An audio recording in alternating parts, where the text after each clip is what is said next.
Takže ahojte kóderi. Sme radi, že sme sa tu stretli v takomto krásnom veľkom počte, čo oproti minulému ročníku je, si myslím, že skoro dvakrát viac. A dúfam, že každý z vás je správne naladený. Dnes vám bude prednášať človek, ktorý stojí tu vedľa mňa, ktorého úspechy žijú. Doslova. Už počas štúdia na Matfize vyvinul portál Boom.sk. Asi rok a pol pôsobil ako softwarový expert vo firme Alcatel-Lucent. Odvtedy je v UI42 a dopracoval sa tam k pozícii hlavného vývojára CMS Buxus, hlavného technického architekta a tútora programátorov. V rámci UI42 vyvinul niekoľko známych projektov, napríklad portál pre hľadanie babysittingu Domelia.sk, eGrant.sk pre správu grantových programov, ktorý používa 25 slovenských nadácií, alebo e-shop Hodinky.sk. Okrem toho vo voľnom čase sa venuje hlavne svojim 3 malým dcéram, spevu klasickej sakrálnej hudby v hudobnom zbore Apollo, gregoriánskemu chorálu a hre na violončelo. Dámy a páni, Šimon Zámečník. Šimon, prenechám ti slovo. Môžeme projektor zapnúť? Treba cez toto nejako? Tento?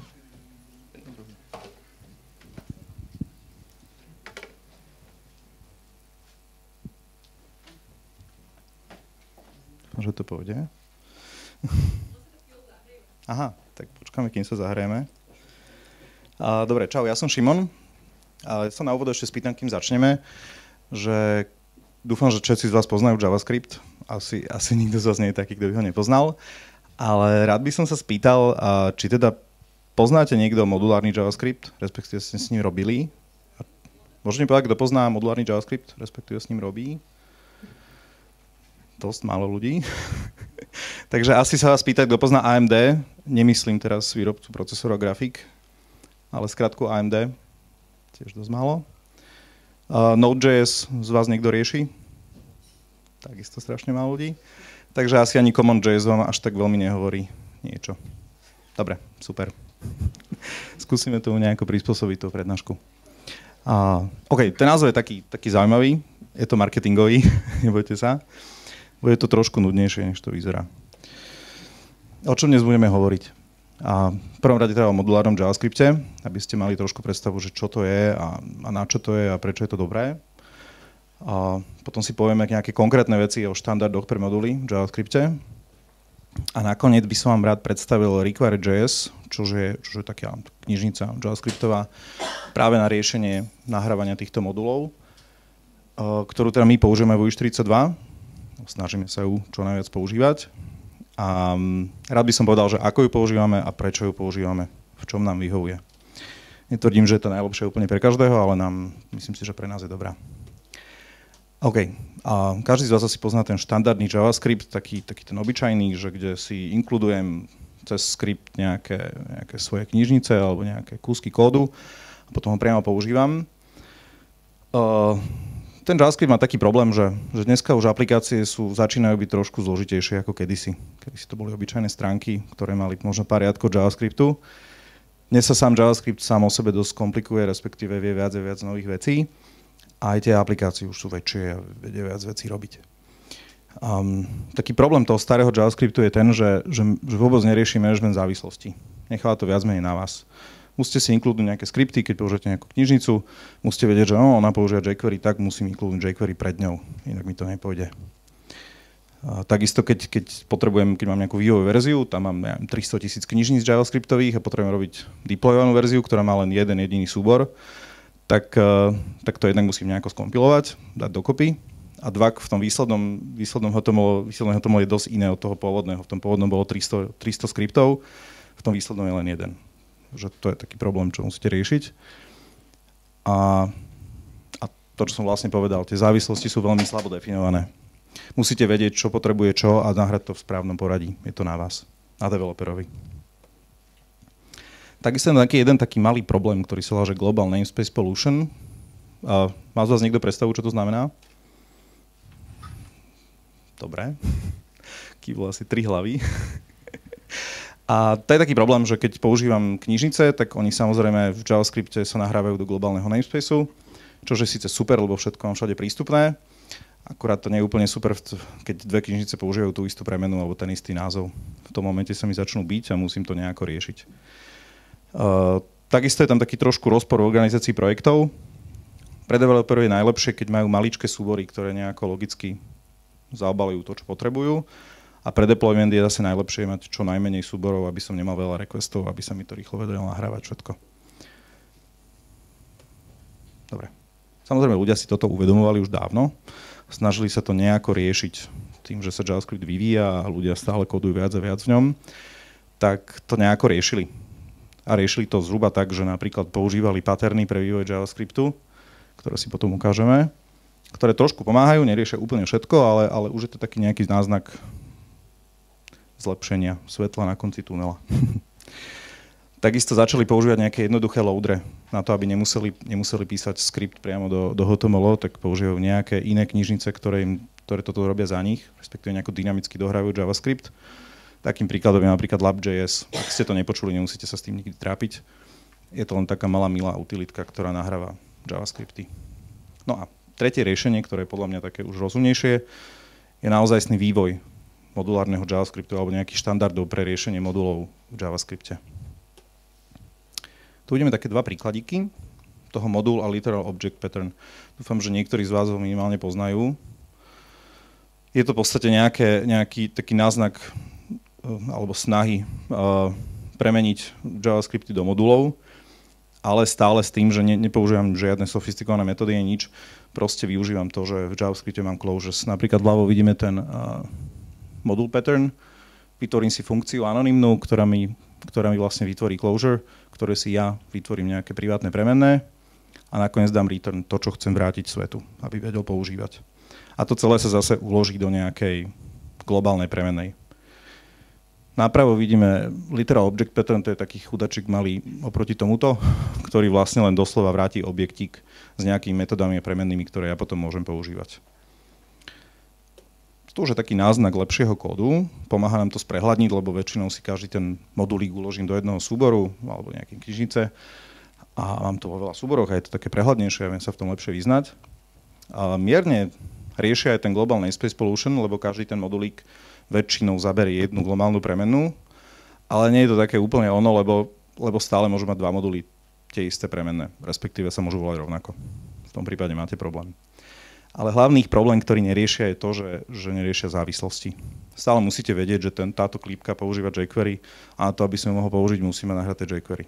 Inak by to nepôjde. No, potom prišiel modulárny JavaScript. Čo to je?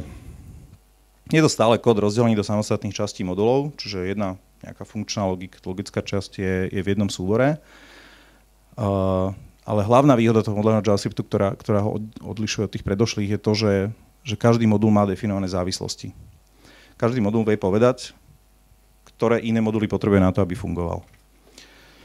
A takisto veľmi výhodnou vecou, alebo teda dôležitou pri modulárnom JavaScripte je to, že developer má možnosť moduly nahrávať, čiže nemusí ich inkludovať skriptami do stránky, ale má nejakú možnosť, buď nejaký keyword, alebo nejakú funkciu, alebo niečo, ako môže ten JavaScript alebo ten modul si dotiahnuť k sebe a začať ho používať. A veľká výhoda na tom je to, že ten systém za tým mu vyrieši všetky jeho závislosti. Čiže ja, keď potrebujem nejaký modul X, tak ten systém mi ho nahrá a plus, keď ten X potrebuje YZ, tak mi tie YZ nahrá sám od seba, bez toho, aby som ja musel niečo vedieť. Aké má výhody modulárny JavaScript?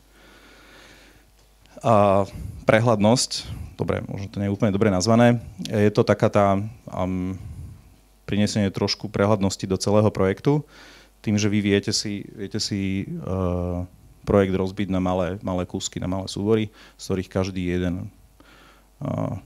jedna funkčná jednotka. Ale taká hlavná, alebo taká jedna z tých najlepších vecí, čo je, tak je prepoužiteľnosť.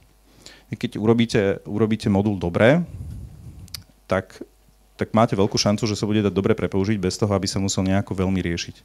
A je to hlavne vďaka tomu loose coupling. Viete niekto, čo znamená loose coupling vo svete modulov? Je to niečo, čo hovorí, že moduly nie sú, je to aj napísané dokonca, že oni vyjadrujú svoje závislosti nie na konkrétnych moduloch, alebo iba na nejakých ich identifikátoroch. Napríklad modul mi potrebuje jQuery, tak nehovorí, že potrebujem jQuery 1.7.2, ale povie, že potrebujem modul jQuery. To ja potrebujem na to, aby som fungoval. Takisto je modulárny JavaScript jednoduchší pre developera. Presne preto. Pokiaľ potrebujem použiť nejakú knižnicu, nejaký modul, nemusím riešiť, že čo všetko potrebuje, proste ho použijem a systém za mňa nahrá všetky potrebné závislosti. A dobrou vecou takisto je možnosť optimalizácie pre produkciu, ktorá je plne automatizovaná. Tým, že tie moduly vedia povedať, aké majú závislosti a čo potrebujú, tak viem relatívne ľahko vyrobiť build tooly, ktoré pri generovaní optimalizovaných výsledných JavaScriptov vedia povedať, čo potrebujú a všetko to vedia zabaliť dokopy. To pri normálnom JavaScripte skoro až nie je možné. Neviem, či to nie je úplný problém. Možno. A toľko k modulárnemu JavaScriptu. A ešte som zabudol. Ak by ste mali akúkoľvek otázku, sa spýtajte. Dobre? Aj v priebehu. Samozrejme, na konci bude čas na to. Dobre. Modulárny JavaScript je teda dobrý, má výhody, je to podľa mňa budúcnosť. A už teraz existujú nejaké štandardy, ktoré umožňujú používať modulárny JavaScript. Také 3 najznámejšie, respektíve 2 prvé, sú CommonJS, to je štýl modulov, alebo respektíve formát modulov, ktoré používa Node.js. A potom je to AMD, to je tá skratka nie procesorová. Ich hlavným reprezentami sú Require.js alebo Dojo. Používa niekto z vás Dojo? Nikto. Dobre. Škoda. A takým novým hráčom na trhu, novým, ktorý ešte len bude nový neskôr, je ECMAScript 6 moduly. Je to vlastne štandard, ktorý bude priamo zabudovaný do JavaScriptu. Verzie 6, teraz máme 5, ktorá bežne je podporovaná browsermi. 6 už bola finalizovaný draft na to, ako majú moduly v ECMAScript 6 vyzerať. A povieme si o tom potom niečo neskôr. Je tu takým bledým, šedým dole ešte spomenete, že UMD, bo to není úplne, že formát modulu, ale je to taká pomôcka, ktorá mi pomáha ako keby riešiť všetky tieto systémy dokopy. To si potom ukážeme, ako to funguje. Dobre, pozrieme sa na CommonJS. CommonJS je hlavne používaný v Node.js. Node.js, ako viete, je serverová vec, ktorá teda beží na server-side. Jeho takou hlavnou vecou je, že je synchronný. A to si potom ukážeme, že ako to vlastne funguje, ako on nahráva závislosti. Ak poznáte Node.js, poznáte NPM. NPM je veľký repozitár modulov pre Node.js, ktoré sú všetky v CommonJS formáte. A vie vám ich nahrávať do projektov s Nodom, respektíve inkludovať. Dobre, sa dostaneme k príkladíku. Toto vľavo je taký modulík, ktorý tu sem tam uvidíte ešte viackrát. A je nejaký mega super, ale uvidíte ho viackrát vo viacerých formátoch. Nerobí v podstate skoro nič. Robí len to, že si inkludne jQuery, respektíve povie, že bude považovať jQuery, aj keď ho potom nepoužíva, ale to je len kvôli príkladu. Definuje si nejakú privátnu prebenu a potom povie, že teda rieši nejakú funcname, ktorá bude dostupná pre tých, kto ho budú používať. Tento Hello.js je konkrétne v CommonJS formáte.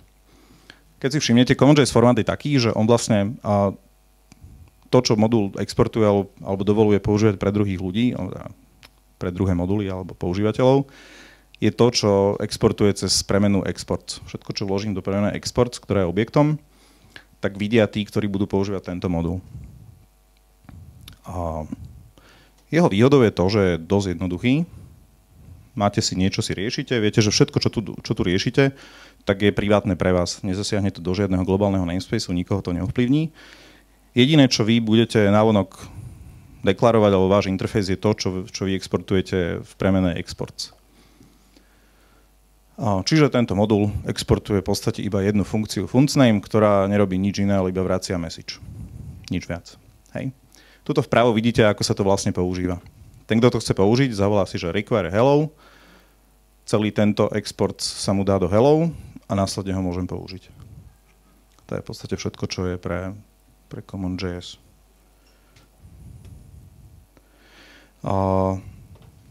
To je trošku popísané, že ako vlastne CommonJS funguje. IDčka modulov sú v tvare niečo. Väčšinou to znamená to, že sú to adresár, konkrétny súbor, .js sa tam nepíše. Tento formát je taký už veľmi štandardizovaný a budú ho používať všetky ostatné štandardy, čiže si ho zapamätajte. A ako som už spomínal, všetky veci, ktoré ten modul exportuje, alebo respektíve ten interfejs, ktorý ponúka druhým, sa rieši cez premenu exports, respektíve modul exports, ale to nie je teraz podstatné. A jeho taká zásadná, možno že nevýhoda, respektíve, je to, že v jednom súbore môže byť len jeden modul. Je to spôsobené tým, že exportuje všetko cez export. Čiže ak by ste mali dva súbory, dva moduly v jednom, tak by sa to pomiešalo, pretože majú iba jednu premenu exports. CommonJS je trošku nepraktický kvôli tomu, teda respektíve pre prehliadač, pretože je synchronný. Čo znamená synchronný v tomto zmysle? Ja sa trošku vrátim k tomu príkladu. V tomto momente, keď ja zavolám, že var $x sa rovná require jQuery, tak poviem tomu nahrávaču modulu alebo komukoľvek, že ja potrebujem jQuery. V tomto momente sa môj program zastaví, až kým ja nedostanem to jQuery, tak sa nepohne ďalej.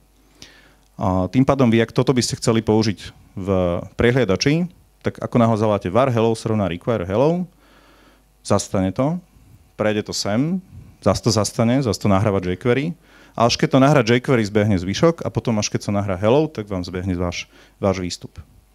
Problém s tým je, že v prehliadači to není úplne super, lebo keď sa človeku začne nahrávať stránka, zase zasekne a potom sa mu dohrá za sekundu, tak to není úplne výborné. Samozrejme, toto sú dosť primitívne príklady, ale ak máte nejakých 20-30 modulov, tak sa ten delay naskladá. Na toto konkrétne pomáhajú nejaké tooly, ktoré to vedia trošku vyriešiť. Volajú sa Browserify alebo Webpack. Pozná niekto z vás Browserify? Asi keď ste nepoužívali modul len JavaScript, veľmi nepoznáte. OK. To, čo v podstate Browserify robí, je, že vám ten problém s tou synchronnosťou vyrieši tak, že všetko dá do jedného súboru, čo sa nahrá na začiatku requestu, alebo teda pri nahrávaní stránky. Čiže vlastne síce stále on funguje ako keby synchronne, to nahrávanie modulov, ale tým, že to všetko nahrané naraz, tak je to v podstate jedno. Dobre, prejdeme k AMD. AMD teraz znamená Asynchronous Module Definition. Tamto asynchronous je počiarknuté, lebo je to naozaj asynchronné.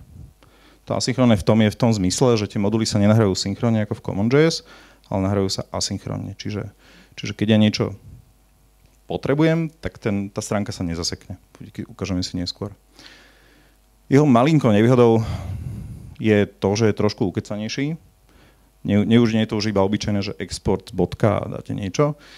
Je to už nejaké písanie funkcie a nejaké closure. Ale podľa mňa nič strašné. Sranda je v tom, že AMD bolo pôvodne vyvíjané ako transportný formát pre CommonJS. On má vlastne riešiť to, že CommonJS môže mať iba jeden modul na jeden súbor. A AMD vlastne malo riešiť to, že pospájať tie CommonJS moduly do jednoho a zaobaliť ich, aby sa ich dalo dať viac do jednoho súboru. V podstate je to presne to, čo robí teraz Browserify. Browserify zoberie každý CommonJS modul, zabalí ho podobne ako robí AMD a dá to všetko do jednoho súboru. Si potom ukážeme neskôr tiež. No ale časom teraz z neho ľudia si uvedomili, že to není úplne že zlý nápad, takže z neho urobili samostatné API pre nahrávanie modulov a riešenie JavaScriptu. Celé AMD API je úžasne zložité, lebo definuje jednu funkciu define. Jedinú teda. Tá funkcia má 3 parametre, z ktorých sú dokonca 2 prvé nepovinné. Prvý je nejaký identifikátor modulu, to bol taký ten nejaký modul dačo. Vlastne je to jeho názov. Dependencies mi priamo určuje, že na čom je tento modul závislý. Ak potrebujem jQuery, tak je tam, že jQuery. Je to v podstate arrayka nejakých závislostí. No a factory samo o sebe, teda posledné, je to, čo je ten modul, jeho kód. Môže to byť buď funkcia alebo objekt. Ak je to objekt, tak ten výsledný modul je ten objekt.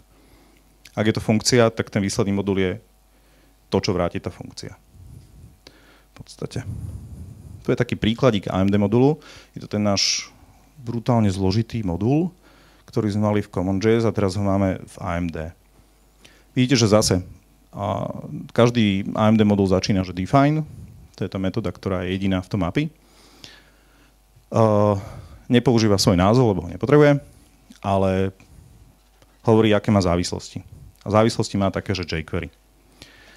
Čiže tuto je zoznam závislostí, ktorá je teda len jedna. A tu už máme function, tu už je samotné telo toho modulu. Vidíte, že to telo zase len deklaruje nejakú primátnu premenu a vracia objekt, ktorý má jedinú metódu, že funcname, ktorá vráti tú premenu. Dobre ešte povedať pri tom AMD je to, že vlastne keď tu máte závislosti, tak ich, akých tu napíšete postupne, tak tam väčšinou ten loader dá ako parametre tejto funkcie. Čiže ja som napísal jQuery a on mi to rovno hodí do toho dolárika. Keby ten modul nebol taký primitívny, tak by mohol používať jQuery cez dolárik. Výhody AMDčka sú hlavne teda asynchronnosť, ktorá je samozrejme lepšia pre prehľadače. Keď sa pozriete naspäť na tento kód, tak keď prehľadač načítava tento kód, tak v tomto momente on zavolá funkciu define. Ale nerobí nič viac. Iba ju zavolá a ona skončí, ide ďalej. Nič sa nenahráva, žiadne jQuery, proste len sa nadefinoval nejaký modul, ktorý sa volá hello a nič viac. Až v momente, keď niekto bude potrebovať ten modul, tak sa jQuery začne riešiť. A takisto asynchronne, to si pozrieme. Ďalšou výhodou AMDčka je to, že sú explicitne uvedené závislosti. Keď si spomeniete na ten príklad s tým CommonJS, tam vlastne závislosti sú čo? Vie mi niekto povedať, čo sú závislosti v tom CommonJS? To sú tie importy. Všade, kde zavolám import niečo, tak poviem, že to je moja závislosť, na tom som závislý. Výhoda v tom AMDčku je taká, že ja tie závislosti poviem rovno na začiatku a poviem ich pekne, že tu je arrayka, ktorú ja potrebujem. Toto sú veci, na ktorých ja závisím. V tom CommonJS je to trošku horšie, lebo je to vlastne v rámci toho programu a nedá sa to nejako úplne jednoducho analyzovať, že na čom to závisí. V tomto má AMD veľkú výhodu, lebo sa to deklaruje hneď na začiatku v normalizovanom formáte a tým pádom to dovoluje, aby takéto moduly vedeli priamo bežať v prehľadači, bez toho, aby sa museli nejako špeciálne procesovať cez nejaké túly. A takisto sa môže použiť aj pre server-side, ak treba. Samozrejme beží aj v Node.js. No a dostávame sa k ES6 modulom. Ľudia okolo ECMAScriptu, teda JavaScriptu, si tiež uvedomovali, že s tými modulmi je problém a že teda JavaScript ako taký potrebuje nejaké riešenie, ktoré bude štandardizované a bude jedno. A vymysleli ES6 moduly, ktoré sú v podstate zjednotením CommonJS a AMD. A zatiaľ neexistuje žiadna podpora pre prehľadačoch, ani neviem o tom, že aké sú roadmapy, že kedy budú niektoré prehľadače podporovať tieto ES6 moduly. Ale už dnes ich môžete používať, lebo existujú prekladače na ne, ktoré vám ich vedia prekladať buď do AMD, alebo do CommonJS formátu. Si potom ukážeme. ES6 moduly sú hodne inšpirované hlavne CommonJS. Vyzerajú, keď sa na nich na prvý pohľad pozriete, tak vyzerajú ako CommonJS moduly. Definujú v podstate dva zásadné keywordy. Jeden je export a druhý je import. Ten export zhruba súvisí s tým export z CommonJS a ten import zhruba z require z CommonJS. Veľkým rozdielom je však to, že tieto dve veci sú keywordy, už to nie sú funkcie, je to súčasť jazyka ako takého. A vďaka tomu vie ten JavaScriptový engine alebo ktokoľvek to proste interpretuje, vie to staticky analyzovať. On vtedy, keď prehľada ten súbor alebo ten modul, tak ho samozrejme vždy syntakticky analyzuje predtým, než ho pustí.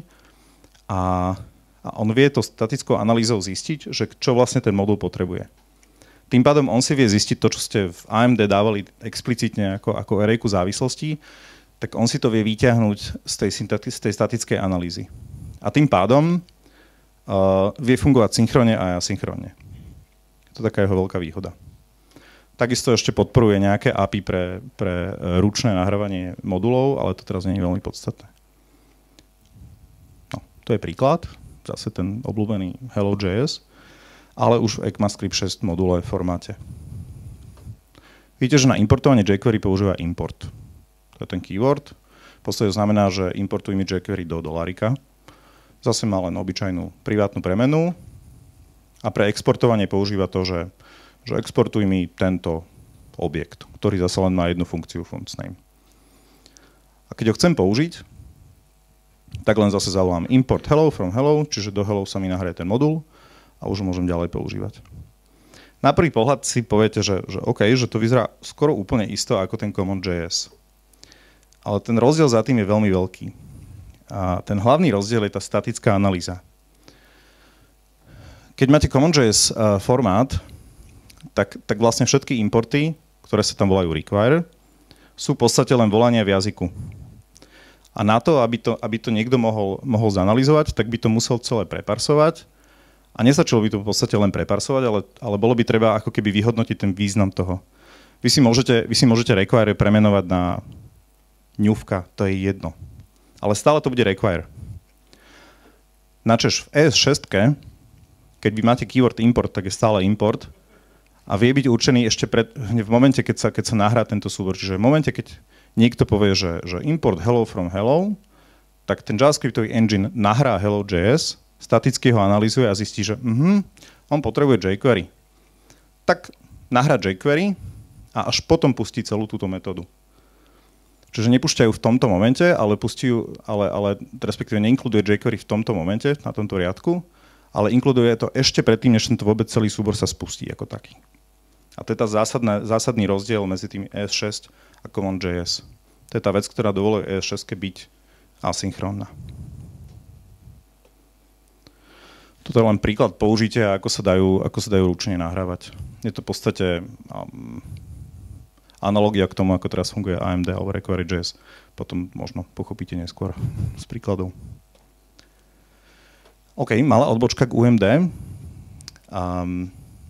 UMD je taký ohek, aby ste vedeli už dnes písať knižnice také, aby vedeli fungovať pod Common.js, aj AMD, aj obyčajným JavaScriptom. Je to v podstate len nejaký zoznam templateov, ktoré vám povedia, že takto píšte moduly, a keď budete takto písať, tak vám budú fungovať tam aj tam. Taký jeden úplne že easy príkladík. Toto je v podstate vyťahnutá tá šablóna, ktorá je na tom GitHube, ktorý bol predtým spomenutý. A ona v podstate funguje úplne, povedzme, že primitívne. V podstate, keď sa ten modul spustí alebo ten JavaScript vykoná, tak sa pozrie, či má AMD. Ak má AMD, tak sa zadefinuje, že to je AMD modul. Keď nie, tak sa pozrie, či má Common.js formát. Ak áno, tak sa vyexportuje ako Common.js. A keď nie, no tak sa aspoň dá do globálneho namespaceu ako modul. Čiže toto ste určite možno, ak ste robili s nejakými knižnicami alebo s niečím, tak ste určite takýto formát niekde možno na ňo natrafili. A je to vlastne finta, ako zabezpečiť, že vaša knižnica bude fungovať v podstate pod akýmkoľvek systémom. Samozrejme, nebudete takto písať asi moduly, ktoré máte pre vlastnú aplikáciu, lebo je vám to na nič. OK, dostávame sa k Require.js. Require.js ako také je v podstate loader pre AMD moduly. Je to normálna JavaScriptová knižnica, ktorá vám dovoluje nahrávať AMD moduly vo vašom projekte. Okrem AMD modulov vie nahrávať aj ne-AMD-čkové skripty, obyčajné, alebo aj Common.js formát. Je to v princípe jedno. Aj takou hlavnou výhodou je to, že funguje v prehľadači bez potreby nejakého buildovania alebo nejakých externých toolov proste. Takisto podporuje pluginy, ktorých si poviem potom niečo. Takisto podporuje veľa štandardných JS knižníc, napríklad jQuery ho defaultne podporuje. Alebo respektíve veľa štandardných JavaScriptových knižníc podporuje AMD a tým pádom vedia byť ľahko nahrávateľné cez Require.js. Takisto má vlastný optimizer pre deployment, ktorý sa volá r.js. A tam si tiež poviem neskôr. A tiež jeho výhodou je to, že ak robíte nejaké veci v AMD a použijete na to Require.js, tak by ste mali by ste vedieť s tým projektom jednoducho relatívne prejsť na ES6 moduly v budúcnosti, ak sa rozhodnete ich používať. Require.js zase je dosť zložité, lebo definuje metódu require, ktorá v podstate robí to, že poviete, že aké máte závislosti a čo sa má stať, keď tie závislosti dostanete, alebo keď už budú resolvnuté. Dependency je zase zoznam modulov, ktoré potrebujete a callback je ten kód, ktorý sa má vykonať, keď tie dependency sú resolvnuté. To by mal byť aj príkladík. Toto je taký úplne primitívny príkladík toho, ako sa napríklad Require.js používa. Na začiatku vidíte, že si inkludnem Require.js ako taký, knižnicu, prejdem nejakou nutnou konfiguráciou, ktorá mi v podstate hovorí, že kde mám uložené moje moduly. Tu ďalej už vidíte, ako to použijem. Zavolám require a poviem, že no, ja potrebujem hello. A keď mi dáš hello, keď ho nájdeš, tak zavolaj túto funkciu s tým parametrom hello a ju potom môžem použiť. Toto je taký úplne veľmi jednoduchý príkladík. Potom si ukážeme stránku, kde je to reálne použité, kde budete mať trošku lepšiu predstavu o tom, že ako to celé funguje. Zásadná vec je tá, pochopiť, že ako Require.js funguje. Pre každý require, ktorý v kóde zavoláte, tak on najprv sa snaží resolvenúť všetky závislosti. To sú tie napríklad v tomto prípade to hello. Hej. V podstate všetky moduly sa snaží nahrať, ktoré vy potrebujete. A až keď ich všetky nahrá, alebo teda resolvne, tak až vtedy pustí tú vašu funkciu, ktorú vy potrebujete vykonať. A finta je tá, že on tie moduly, ak ešte nie sú definované alebo nahrané, tak každý nahrá cez jeden request na server. Úplne obyčajný JavaScript inkludne.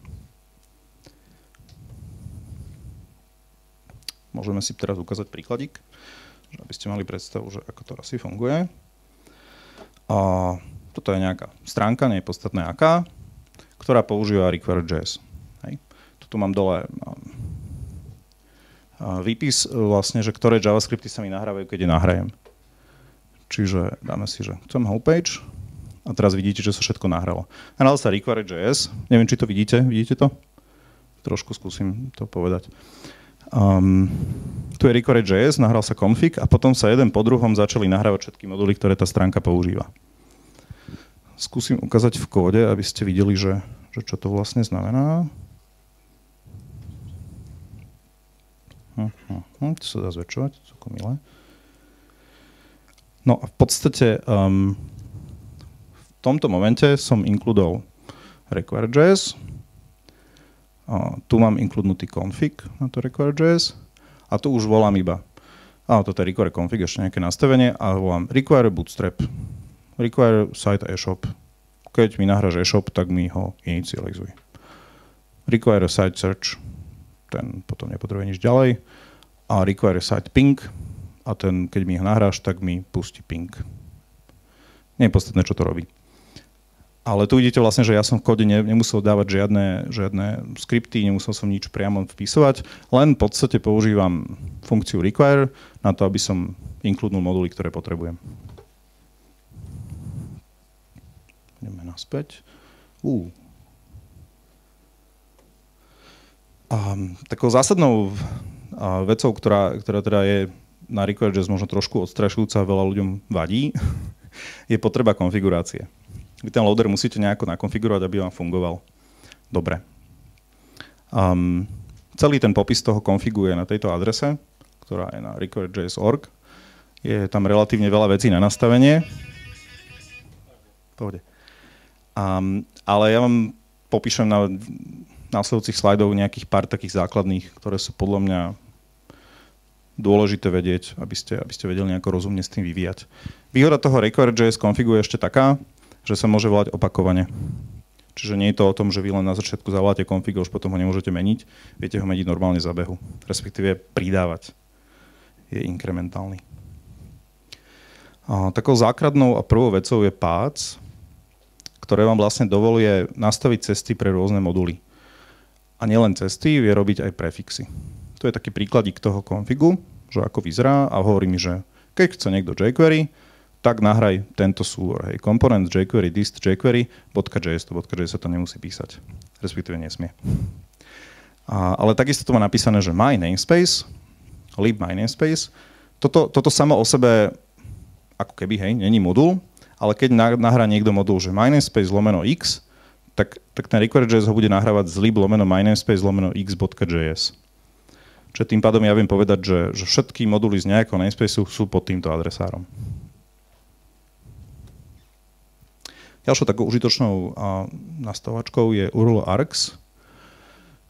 Je to také malé milé nastavenie, ktoré je veľmi užitočné v praxi. Je užitočné pre cachebust.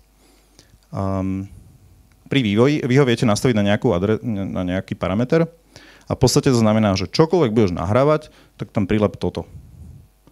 V praxi to znamená to, že keď napríklad vyvíjate, tak tam vždy budete dávať nejaké číslo, ktoré bude napríklad aktuálny timestamp a tým pádom, keď budete riešiť nejaký vývoj stránky, tak budete mať vždy najaktuálnejšie verzie, lebo sa vám vždy budú načítať na novo.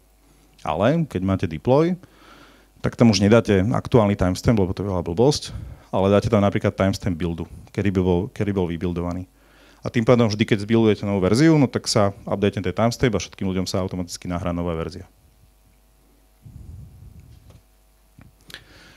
A ďalším takým až by som možno nutným nastavením je shim. A tým, že teda Require.js vie nahrávať bariaké moduly, respektíve JavaScripty, nielen AMDčka alebo CommonJS, tak stále nejako potrebujete vyriešiť ten problém, keď máte nejakú knižnicu, ktorá nie je AMD, ale potrebuje jQuery. A teraz ako to povedať, že dobre, tak ja keď ju potrebujem tú knižnicu, tak ja potrebujem jQuery, predtým mám nahraté a presne na to je tento shim. Vy v tým shimom viete povedať, že OK, keď potrebujem bootstrap, tak predtým, než mi nahráš ten bootstrap, tak mi nahraje jQuery, aby ho ten bootstrap vedel použiť. Čiže tým pádom vlastne vy viete, toto je nutné používať pri knižniciach, ktoré majú závislosti a nie sú v AMD formáte. A takou poslednou dôležitou, nie až tak dôležitou, ale celkom užitočnou vecou je map. Map vám dovolí to, čo tu napísané, presne v podstate aliasovanie alebo mapovanie modulov na iné moduly. Ale nie je to ten alias v úplnom slova zmysle, je to skôr niečo, čo vám povie, že ak mám bariaké moduly, tak keď niekto bude chcieť foo, tak to nahraje v takéto verzii. Ale pre tento konkrétny jeden, ktorý je nejaký starý a už sa dlho nevyvíjal, tak nahraje foo v staršej verzii. Tým pádom, keď máte veľký projekt, tak viete vyriešiť takéto problémy. Nemusíte prepisovať tú starú knižnicu, ale môžete povedať, že OK, tak má používať tú staršiu verziu. Require.js podporuje aj tzv. Pluginy, volajú sa, že loader plugins. A používajú sa normálne ako keby bežné moduly, ich requirujete. Akurát, že spoznáte ich tak, že majú za sebou taký, že výkričníček, taký parameter. Také úplne základné sú, že text, DOM-ready, i18 a CS. Text vám dovoluje nahrať akýkoľvek súbor ako keby text. Si ukážeme príklad. DOM-ready je taký pomocný modulíček na to, že aby ste vedeli púšťať kód, až keď sa nahraje celý DOM. i18n je na preklady, CS je CoffeeScript. Poďme na príklad. To je taký príkladík, ktorý používa pluginy. Vidíte, že ja potrebujem, toto je normálne require call z Require.js a tu na začiatku hovorím, OK, ja potrebujem jQuery a potom potrebujem text, výkričníček a nejaký názov súboru a potom ešte, že DOM-ready výkričník. A toto text, sam template HTML, je vlastne loader plugin, ktorý mi urobí to, že keď sa ten môj require nahrá a pustí sa mi táto funkcia, tak do tohoto HTML on mi nahrá obsah tohoto súboru ako text. Tým pádom je ľahko riešiť šablonovanie alebo nejaké iné veci. A napríklad DOM-ready je taký, že keď tam dám výkričníček, tak on spraví to, že vlastne tento modul sa neresolvne skôr, než sa nahrá DOM celý. A tým pádom ja nemusím riešiť žiadne, že onloaded alebo DOM-ready alebo niečo. Proste ja viem, že táto funkcia sa mi pustí až vtedy, keď bude nahratý DOM. OK. Teraz by som povedal niečo o našej firme a prečo vlastne my používame Require.js, respektíve sa snažíme používať. My sme teda UI42, vyvíjame hlavne weby, ktoré sú napríklad e-shopy alebo väčšie portály, nejaké zložitejšie stránky. Nevyvíjame alebo skoro vôbec nerobíme single page aplikácie. Proste nie je to nejak naša šialka kávy. Máme relatívne veľa webov, ktoré musíme spravovať. A taká malá poznámka, ktorá potom ovplyvní viac vecí, je tá, že sme relatívne liberálni voči devom a ich prostrediu, čiže každý si môže použiť na vývoj, čo chce. Samozrejme nemôže robiť C#, lebo robíme v PHP, ale môže mať Windows alebo Mac alebo čo chce. Hej, a nikoho nenútime, aby musel bežať na Linuxe. A zhruba teda polovica ľudí u nás používa Windows. Je to viac alebo menej, teraz neviem, aký je posledný stav, ale myslím si, že to bolo pol na pol. Prečo my používame AMD a Require.js? Nám AMD pomáha hlavne pre použiteľnosti. To je podľa mňa jeho hlavná výhoda, respektíve modulárneho JavaScriptu takého ako vôbec. Tým, že ho máme, tak vieme ako keby ľahšie prepoužívať to, čo sme vyvinuli. Zrýchluje nám vývoj. Je to o tom, že keď potrebujem nejaký modul, nemusím písať do HTML nejaké inkludované niečo, proste píšem JavaScript, ktorý vďaka Require.js zabezpečí to, že sa mi nahrá ten modul, ktorý potrebujem. A takisto treba povedať takú malú poznámku, že Require.js nemusí byť ideálne pre každý projekt, ktorý robíte, ale na naše projekty sa hodí. Poviem napríklad, že ja neviem, keď robíte single page aplikáciu, tak je vám asi šum a fuk, že či sa nahrajú moduly všetky JavaScripty za pol sekundy alebo za sekundu. Pardon. Dám trochu vody.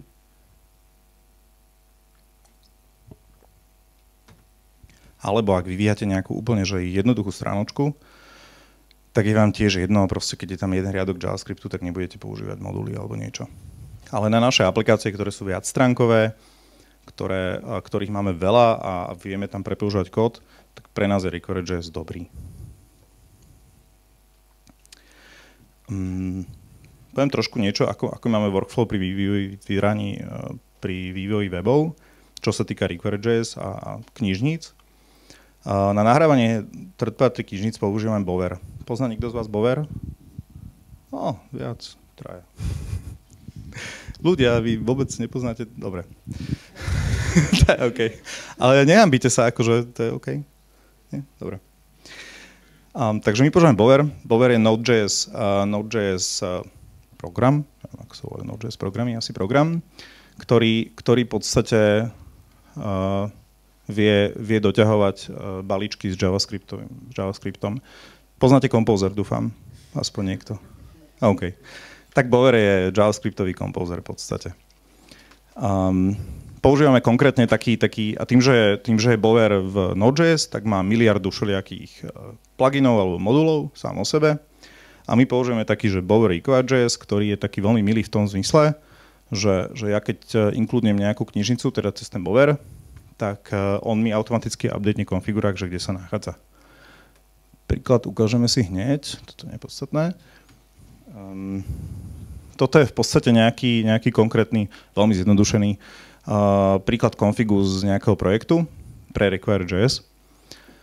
A tu v tom pád vidíte, že napríklad Bootstrap modul je presne pod Components, Bootstrap, Dist.js, Bootstrap. Toto je cesta, kam mi ho nahral ten Bower, nejaká štandardizovaná. A on mi sám, vďaka tomu pluginu, updateol ten config, že ho tu mám. Ja som to nemusel ručne písať, stačí dať Bower install nejaký package a on vám sám nainštaluje, teda upraví ten config, aby ste to tam mali. OK. A čo sa týka optimalizácie? Väčšina z vás asi, keď sa povie, že JavaScriptová optimalizácia, tak si asi predstavíte minifikovanie alebo nejaké konkatenovanie viac JavaScriptov dokopy. Prosím? Pri AMD, alebo respektíve pri Require.js je to optimalizovanie trošku niečo iné. Je to v podstate, samozrejme je to optimalizácia v zmysle rýchlosti, hej, že keď chcem mať výsledný web, tak chcem, aby bol rýchlejší, aby sa ľuďom rýchlejšie nahrával. A v podstate to znamená, že je to spojenie viacerých AMD modulov do jedného JS, čož sa zdá, že OK, však ich zoberiem a polepím ich dokopy. Ale nie je to úplne tak, lebo tie AMD moduly sami o sebe majú nejaké závislosti. A na to, aby som použil jeden, tak potrebujem mať druhý a ten druhý, tak potrebujem mať tretí. A takisto, keď potrebujem mať jeden, tak on má nejaké závislosti, o ktorých som možno ani nevedel. A to optimalizovanie toho Require.js znamená to, že on mi vlastne vie dať tie moduly do správneho poradia a vie ich nahrať všetky, ktoré potrebujem. To je to vlastne napísané. Defaultne navyše, takto. Require.js na to optimalizovanie používa taký, že RJS. To je zase ďalší prekvapivo Node.js modul alebo program, ktorý teda kompiluje alebo respektíve optimalizuje tie AMD moduly do nejakého jednoho veľkého. Ukážeme si ako. A defaultne on robí to, že vám ešte navyše to zminifikuje a ešte vám aj CSS-ka popri tom zminifikuje, keď už je tam. Všetky tieto optimalizácie sa vlastne robia kvôli tomu, aby ste vy, keď vám nahráva nejakú stránku, tak aby ste vy tie moduly nemuseli ťahať po jednom, ako jeden request. Potrebujem si zase príklad. Dobre, tu máme tú stránku, co ste videli. Kliknem na homepage a nahrá sa mi koľko? 2, 4, 6, 8, na nejakých 12 modulov, alebo respektíve 12 JavaScriptov. Teraz si to nenápadne prepnem do optimalizovaného módu. Skúsim to nahrať znova. A mám ich 3. Tento sa neráta, to je nejaký debugovací ňuvkač. Čiže ja tým, že som prepnul to optimalizovaný mód, tak sa mi stále nahráva require.js, lebo ten sa proste vždy musí nahrať. Ale všetko ostatné, čo sa nahrá, je tento generic.js. Neviem, či ho vidíte. A to je v podstate výsledok tej optimalizácie. To sú spojené všetkých tých, neviem koľko modulov bolo predtým, spojených do jednoho. Okrem tohoto. Finta tej optimalizácie je taká, že ja keď tie moduly spojím do jednoho a nahrám, tak tie, čo mi chýbajú, tak sa proste dohrajú cez ten AMD, lebo sa nič nedieje. Ukážeme si, ako to vyzerá v kóde. To, čo je veľmi príjemné a podľa mňa dobré na tom require.js je to, že v tom kóde, a už si to asi nepamätáte, ale verte mi, toto sa nezmenilo. A toto je stále to isté, až na túto cestu, hej. Ale v princípe je toto stále to isté. Jediné, čo sa v tom kóde zmenilo, je je tento riadok. Ja som v podstate nič nemusel meniť na tej deploynutej verzii. Jediné, čo som urobil, som pridal tento skompilovaný modul. Generic.js. Keď si ho pozrieme, tak tam asi veľmi nič neuvidíme. Rozumné, lebo je zminifikovaný. Ale tá zásadná message z toho je tá, že som nemusel nič meniť na tom výstupe HTML-kovom. Jediné, čo sme menili, je to, že sme pridali ďalší modul. A na pozadí to funguje tak, že ten generic.js v podstate obsahuje všetky tie define cally zo všetkých tých modulov, ktoré sa predtým nahrávali jednotlivo. Teraz sa vlastne všetky nahrajú naraz a tým pádom ako keby všetky tie moduly už sú oni sú už definované a tým pádom sa už nič naraz nemusí nahrávať. Finta je tá, že vlastne všetko, čo mu chýba, tak sa proste dohraje normálnym spôsobom. Čiže tento jQuery responsive tabs, či čo, nebol súčasťou toho zbuildovaného modulu, no tak proste sa dohraje, lebo nebol definovaný. Poďme naspäť. Okrem toho je teda vidieť aj rozdiel na rýchlosti nahrávania, ale neviem, či si to všimnete. Teraz sa to nahralo hneď, skúsime to zase vypnúť.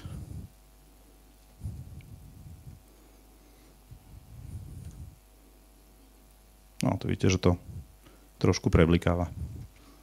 Čiže na to naozaj je reálny dopad na rýchlosť nahrávania. Je tu taká malá poznámka, že z HTTP 2 už možno nebude potrebný. To možno je tam asi aj určite zbytočné. Lebo z HTTP 2 už toto optimalizovanie nebude potrebné. Dúfam, že viete, čo je HTTP 2. Teraz okolo toho bol taký hype trošku. Dobre, HTTP 2 je nová verzia HTTP protokolu, ktorá okrem iných príjemných vecí robí aj to, čo sa volá, tuším, že server push. A je to vec taká, že vy keď requestnete stránku, tak bez toho, aby ste vy si vypýtavali niečo, tak vám server už vie proaktívne poslať to, čo si myslí, že budete potrebovať. Čiže napríklad, keď nahrávam nejakú stránku, tak tých 12 JavaScriptov, čo som tam mal, tak on si povie, že no ale on ich bude potrebovať, lebo oni na tej stránke sú, tak už ich rovno pošle. A samozrejme je to optimalizované, je to v jednom requeste, ide to cez jedno spojenie, čiže je to rýchle. Čiže toto optimalizovanie v podstate už s príchodom HTTP 2 prestane mať nejaký zmysel. Takisto ako vyrábanie spriteov z obrázkov a neviem čo všetko. A konkatenovanie CSS-iek. Počkaj, som sa nechcel, som sa ísť ďalej. Tak. Ďalšou takou príjemnou vecou pri tom optimalizovaní tých modulov je tá, že on keď optimalizuje tie moduly, tak on ich vie robiť viacero. A keď ich robí viacero, tak ich vie robiť takým spôsobom, v Dodge sa to kedysi volalo layery, čo dávalo aj väčší zmysel, lebo layery sú niečo, čo sa dáva na seba. Ale require.js stále volá moduly, keď ja si myslím, že layery sú asi lepší výraz. A vie robiť to, že keď vy máte jeden optimalizovaný modul, v ktorom je 20 JavaScriptov a potrebujete robiť druhý, ktorý s tým prvým zdieľa, ja neviem, polovicu, tak viete povedať, že urob mi ten druhý z týchto, ale vyhoď mi z toho tie, čo už mám v tom pôvodnom. A tým pádom viete robiť to, že napríklad na stránke, ja neviem, vždy používam menu. Hej. Menu je také, že sa používa všade. Alebo napríklad na každej stránke nahrávam jQuery, na každej mám Bootstrap, ale na niektorých, počkajte, mám vypnutý ten devmod, si ho zapneme. Na niektorých stránkach potrebujem niečo navyše. Nejaké iné moduly. Teraz keď to nahrám, tak by to zase malo nahrať, áno, len ten jeden generic.js. No, ale keď idem napríklad na nejakú kategóriu produktov, nie je podstatné, tak sa mi nenahrá už len generic.js, ako vidíte, ale nahrá sa mi napríklad FSJS. To je taký názov, že Faceted Search. To je v podstate JavaScript, ktorý mi obsluhuje toto ľavé menu a nejaké túto ňuvky, prepínania a také veci. A finta je v tom, že tento FSJS obsahuje len to, čo není v tom generic.js. Čiže tým pádom ja takto viem ako keby celkom pekne dohrávať veci, ktoré... Viem, že napríklad generic.js proste používam všade, lebo ten treba všade. Ale FSJS sa mi inkluduje len na stránkach, kde ho naozaj potrebujem. A tým pádom viem dosiahnuť, že nemám... Bolo by riešením aj to, že vyrobím generic2.js, ktorý bude obsahovať všetko dokopy. Ale už musím mať dva moduly, ktoré v podstate majú to rovnaké v sebe, akurát ten druhý má niečo navyše.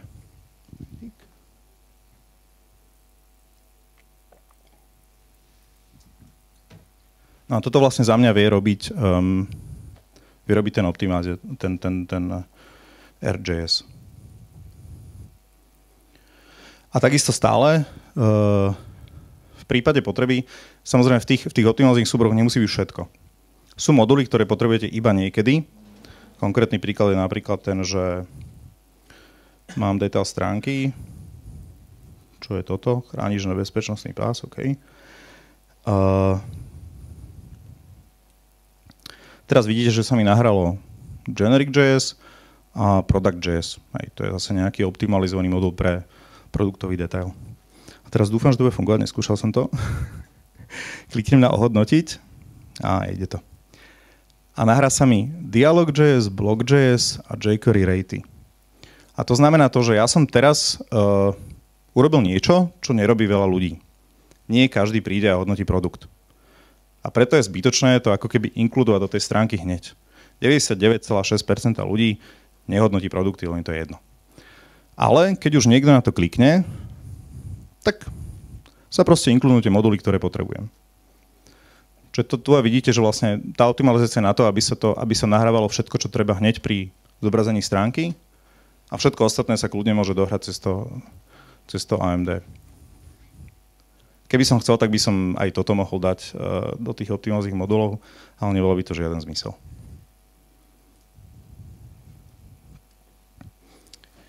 OK. Takisto malá poznámka k tomu optimalizovaniu. RJS viete púšťať ako samostatný program, ktorý vám zoberie nejaký adresár, pozrie si tam všetky JavaScripty, všetky zminifikuje a keď mu dáte nejaký konfigurák s tými modulmi, že ktoré má pospájať dokopy, tak vám ich pospája. A plus ešte CSS-ka vyrieši.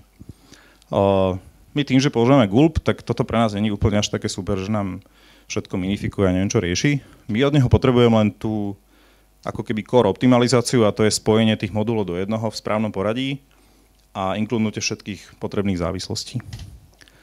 A potom, keď nám to on urobí, tak my už ho potom len už si s tými výslednými modulmi robíme, čo chceme. Napríklad ich minifikujeme. Spýtam sa, kto pozná Gulp? No, dobre. Polovica skoro. Menšia polovica. Dobre, tak toto je napríklad predpis pre Gulp task, že AMD. A v podstate to, čo je z neho potrebné, je to, že tuto v tomto momente mám definované tie moduly. Samozrejme sú hodne zjednodušené. V reálnej práci, že si vidíte tú stránku, tak tam je toho mnoho viac. Ale napríklad to stačí, hej. Tu je ten modul generic a ja mu poviem, že OK, že vyrob mi modul generic a inkludni do ňoho bootstrap a util viewport. Je podstatné, čo to je.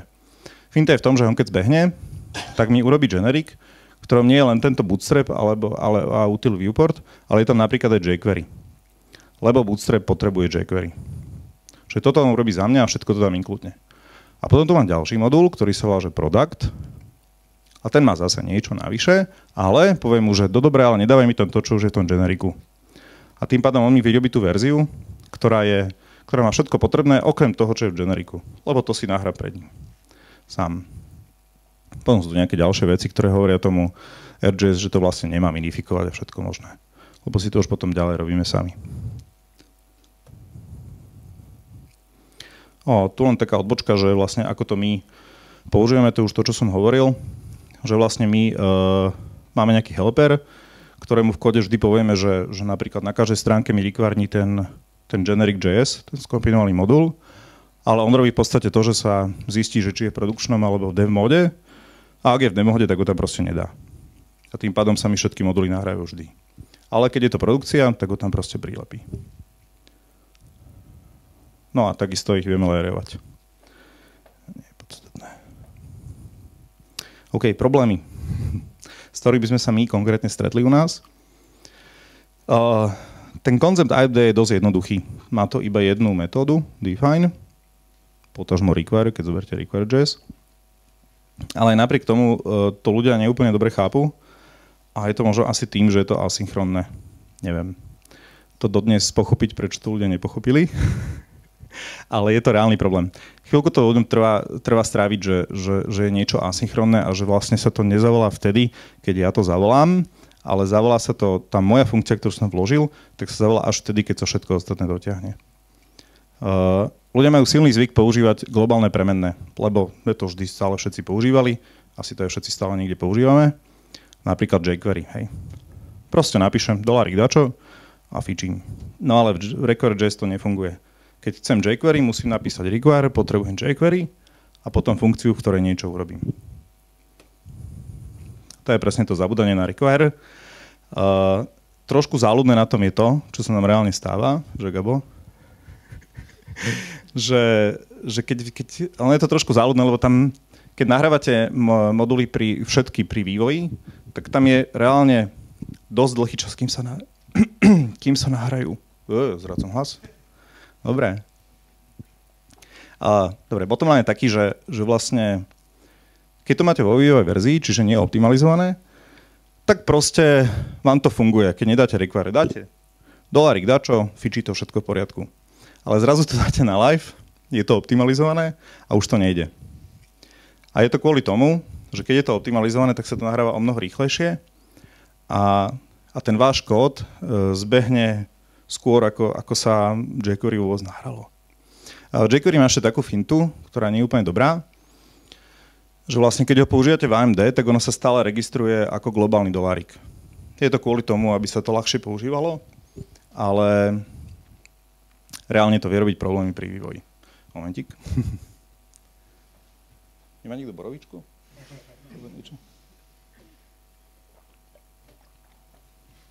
Lepšie. Majú. Výborne. Dobre, potom. Takisto trošku problém, s ktorým sa stretli. A je to teda unikum našej firmy, možno vy to nemáte také. A spýtam sa, kto fičí na Linuxoch z vás? Tak málo ľudí? Ty sa prečo nehlasiť? Ty nepočúvaš. Dobre. Ľudia na Windowsoch s tým našim workflow majú trošku problém. Lebo vy, keď používate Bover alebo nejaké veci, čo sa týkajú Node.js, tak samozrejme beží Node.js aj na Windowse, ale nie je to také seamless ako na Linuxe. Takisto všetky príklady, čo nájdete a všetky tutoriály, tak sú väčšinou pod Linux. Preto napríklad aj my, je to taký možno hlúpy argument, ale preto my používame require.js, lebo ho netreba pri developovaní nejako kompilovať. Lebo naši devovia sú aj Windowsoví a tým pádom, keby ešte museli si inštalovať Node.js, aby sa im to, alebo nejakú vec na kompilovanie, tak by s tým mohli mať problém. Takisto problémom je náročnejší prechod zo starých projektov na modulárny JavaScript. Ale toto nie je ako keby vina AMD alebo niekoho, je to proste ten princíp vývoja ako takého. Keď mám starý Bordeaux JavaScript, tak ho proste musím prerobiť na tie moduly, keď chcem používať moduly. A takisto je problém, ktorý tiež nesúvisí s AMD, a to je naučiť ľudí písať rozumný JavaScript, ako keby modulárny. Keď píšete v Java, tak vás sama nutí robiť objekty a dobré interfejsy a neviem čo všetko. JavaScript vás to nenutí a preto sa treba trošku zamyslieť nad tým, keď niečo vyvíjam ako keby modulárne, aby to bolo rozumné. A bottom line. Čiže, čo si z tohoto dúfam odnesiete? Ak neriešite úplne, že primitívny web, tak používate moduly. Určite vám pomôžu, zjednodušia vám vývoj a budete lepšie pripravení na budúcnosť. A ak chcete riešiť moduly, odporúčil by som radšej ES6. Sice ju teraz moc nepoužijete, ale existujú tie transpilery, ktoré viete využiť, aby ste ich mohli použiť už dnes. A keď príde, tak proste ho budete mať. S tým, že ak ju chcete teraz používať, musíte to nejako kompilovať, aby ste tie weby vedeli používať. Inak, ak s tým máte problém, s tým buildovaním s niečím, tak používate AMD. Respektíve nie som ani proti Browserify a CommonJS, ale to sa podľa mňa skôr hodí na menšie projekty. OK, to ešte nejaká odporúčané čítanie. V podstate dosť zaujímavé je toto ES6 Modules. Odporúčam každému prečítať, ako vlastne fungujú a prečo fungujú tak, ako fungujú. A ďakujem za pozornosť.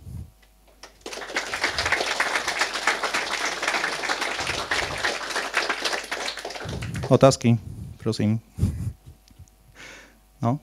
Dobrý večer, ja som sa chcel opýtať, či je tam niečo také, ako v tým Require.js, ak Modernizer, že nie je napríklad aký script prístupný, tak či možno sa zaknúť nejaké alternatívne ako fallback?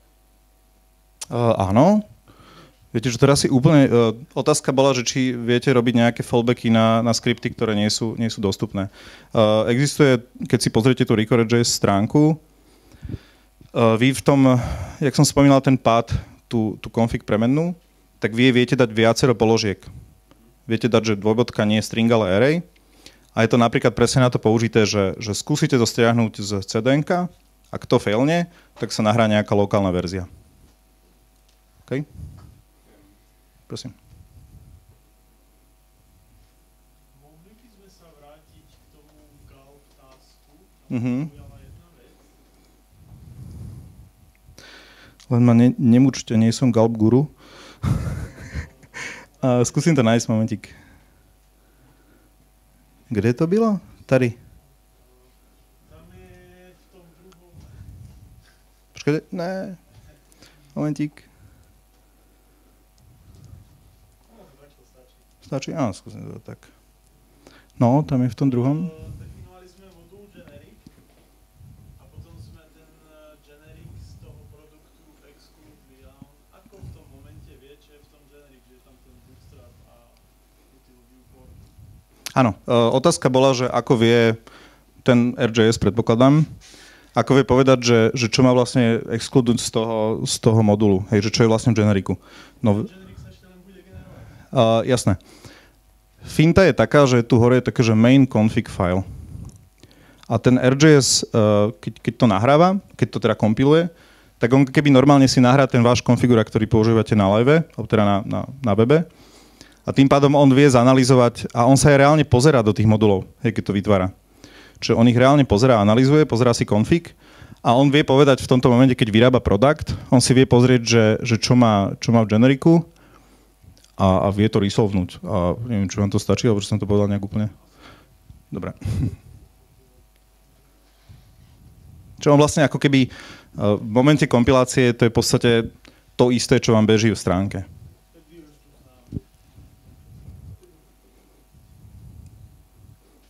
Niekto ďalší? Nehabite sa. Áno. Koľko modulov tak priemerne na stránku máte, alebo nejakých, koľko vlastných a koľko nejakých takých externých? Je, že koľko vlastných a koľko externých modulov zhruba máme na stránku. Záleží to od stránky, samozrejme. Ale taká nejaká bežná stránka, táto ako keby táto, tak táto používa asi nejakých 15 externých, treťostranných a zhruba 20 20 našich. S tým, že záleží to aj od kodera, ktorý aký masochista a ktorý ako tie moduly granularizuje. Čiže viete robiť dvojriadkové moduly, niekto, kto je menej blázon, tak robí také trošku väčšie, aby je dávali zmysel. Samozrejme sú projekty, ak ste teda nikto nerobili s Dodgeom, tak asi nebudete vedieť, ale Dojo samo o sebe je bežné, že tam sú stovky modulov. Dojo je robené na veľké projekty a je relatívne komplexné a samo o sebe má neviem, či 1000 modulov, tak nejako. Z ktorých samozrejme nemusíte všetky používať.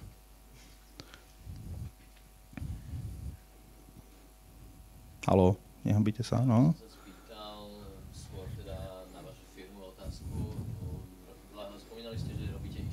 A prečo ste si nevybrali nejaké CMS-ko e-shopové, robíte vlastné?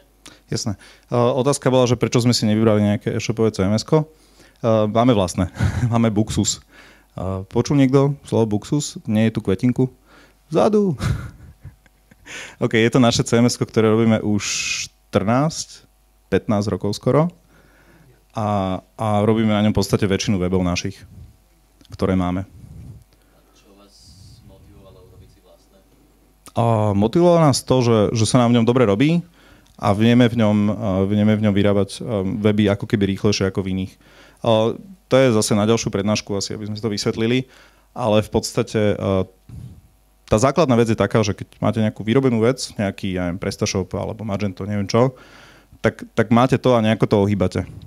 A Buxus je taký, že keď ho nainštalujete, tak nemáte skoro nič. A nehovorím, že nič nie je na frontende. Backend funguje, ale Buxus je od začiatku tak robený, aby sa dal čo najviac prispôsobiť klientovi.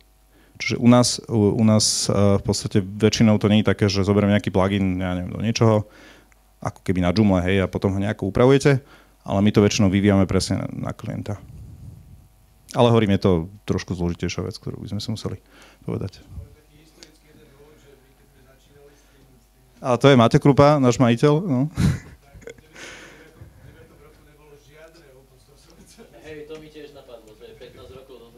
Áno, myslím, že Buxus bol asi prvé CMS-ko slovenské. Možno nie, ale určite jedno z prvých. Ak nie prvé.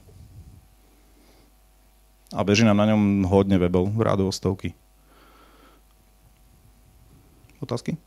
Ešte? Možno je do tých modulov zadefinovať dependency na nejakých asetoch, že obrázok, CSS-ko? Otázka bola, že či sa do modulov dá zanajfiť nejaké dependency na asetoch. Neviem, prečo by som to konkrétne robil. Ak myslíte dependency v zmysle toho, že potrebujem nahrať nejaký obrázok alebo potrebujem nejaký text, nejaké šablony, tak to riešil ten plugin. No napríklad, ak mám to menu má v sebe ikonky, tak chcem urobiť to, že nech mi to nahrať aj tie ikonky, hej? Aha. Čiže keď máte menu, že aby mi nahrával ikonky z Bootstrapu, trochu som to nepochopil, lebo ikonky sú riešené cez CSS-ko. Čiže... Nejaký iný aset, že to menu by malo napríklad nejaký gradientový background. Okay. Tak sa ten image... Nie som si istý, či to nie je nejaké miešanie jablok s rúškami trošku, ale asety to nerieši. Je pravda, že akože neviem povedať v tom module, že nahraj mi nejaký obrázok tam, keď neviem, prečo by to bolo.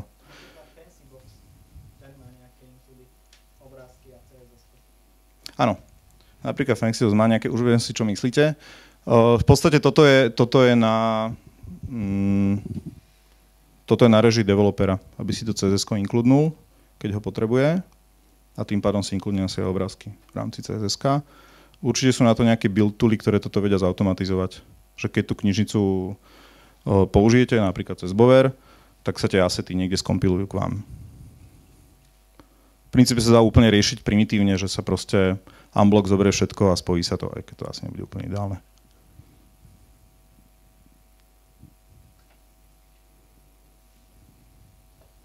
Ešte niekto?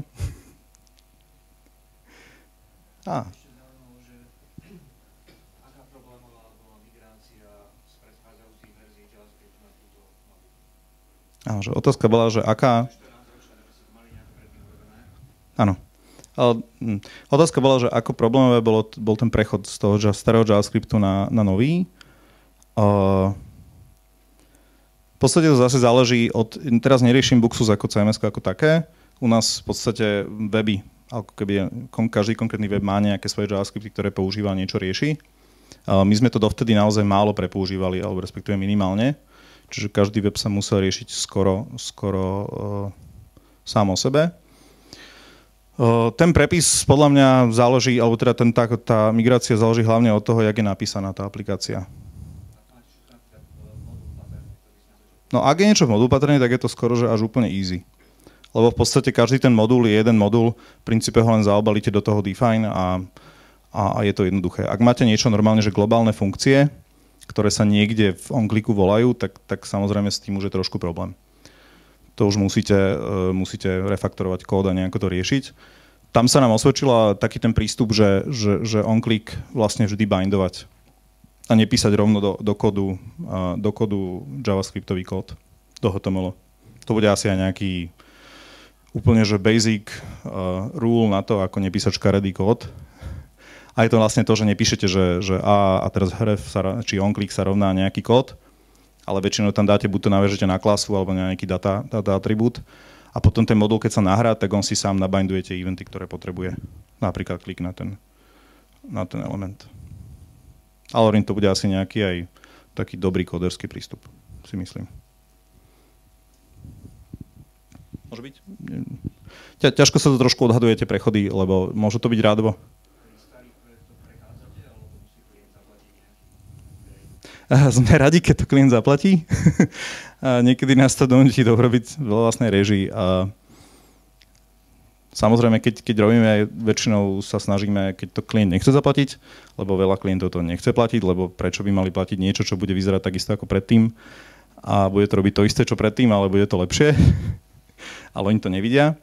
A preto sa to snažíme, keď klient robí nejaké väčšie veci, tak popri tom sa snažíme refaktorovať kód. Môžeme, áno. To je taký jeden selling point, ktorý sa dá. Otázka bola, že môžeme ponúknuť, že bude stránka rýchlejšia. Áno, nie každého to funguje. Niekto povie, že OK, je dosť rýchla. Alebo mu zrýchlite iba o kúsok, lebo samozrejme my sme nerobili úplne prasacky tie stránky, teda dúfam, predtým. Čiže oni aj sami o sebe už majú napríklad nejaký skonkatenovaný JavaScript minifikovaný a neviem čo. Čiže oni sami o sebe nejdu úplne pomaly, hej. To AMD ešte treba povedať, ale ten modulárny JavaScript, ak máte dobre napísaný JavaScript, napríklad, že na konci kódu máte jeden skript, ktorý sa inkludne, tak vám podľa mňa nedá nejakú veľkú rýchlostnú výhodu. A tá výhoda je hlavne v tej organizácii kódu a v tom vývoji. Že vám trošku zavede poriadok. A pomáha v tej prepoužiteľnosti.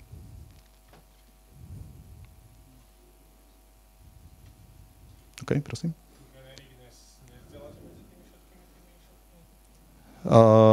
Jasné, otázka bola, že či tu generic ten modul nezdielame. Nezdielame. U nás sú všetky e-shopy trošku iné. Ako keby custom pre klienta, čiže u nás to až, tak by som povedal, že skoro není možné. Vieme zdieľať moduly, ale celý ten kompilovaný asi nie. Ale je to kvôli tomu, že každý klient má naozaj niečo na mieru urobené. Že by sme to nevedeli ako keby veľmi rozumne zdieľať. Je to aj trochu o tom vývoji u nás, že my vlastne nebereme nejaký... Veľa z vás si to možno predstavuje v tom zmysle, že mám Magento a teraz ho nejako upravím. My začíname trošku z tej druhej strany. Mám niečo a niečo vyrobím od spodu hore. Preto ten každý klient dostane ako keby to, čo chcel, ale je to mierne iné ako iné veci. Ako iné shopy našich klientov. Prosím? Ak mám teda nejaké moduly, ktoré už sa dajú, ktoré môžem používať znova na ďalších projektoch, že je tam už nejaký taký pattern, že ako to rieši nejaký repozitár alebo nejakú biznisu, že odkiaľ si môžem pozerať, existujúce, vyberať. Toto je, otázka bola teda, že či nejako riešime nejaký repozitár modulov, alebo že ako ich prepoužívame vo firme. V tomto sme dosť pozadu zatiaľ. V podstate zatiaľ to riešime ústne. Tým, že my sme relatívne malá firma, tak si vieme zdieľať tie informácie ešte tak, že sa niekto spýta, robil niekto už niečo takéto. Ale samozrejme ten plán do budúcna je to nejaký gitový repozitár robiť týchto vecí, alebo respektíve repozitári, kde by sme si vedeli tie moduly pozrieť a nejako si ich inštalovať. Vy si viete Bower takisto ako Composer, s Composerom už trochu riešime vlastné PHP balíčky, ale takisto aj Bower viete nastaviť, že máte ako keby privátny repozitár, kde si viete dávať svoje balíčky, ktoré nikto nevidí, iba vy. Ale teda naša firma. A viete si to cez ten Bower doinštalovať.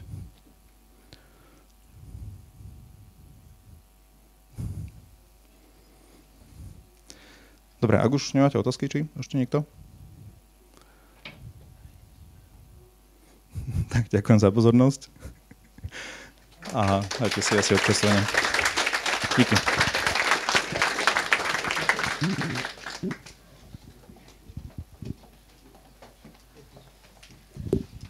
Ďakujem teda. Ako vidím, tak teda diskusia s pánom zámečníkom bola vcelku plodná, za čo ďakujeme aj pánovi zámečníkovi, aj nášmu publiku. Teraz by sme asi prešli k programu, na ktorý sa iste veľa z vás teší, a to občerstvenie, voľná diskusia medzi členmi, čo prišli, a v princípe je voľný program, ale odporúčame diskusiu. Ďakujem. Ďakujem všetkým za to, že prišli.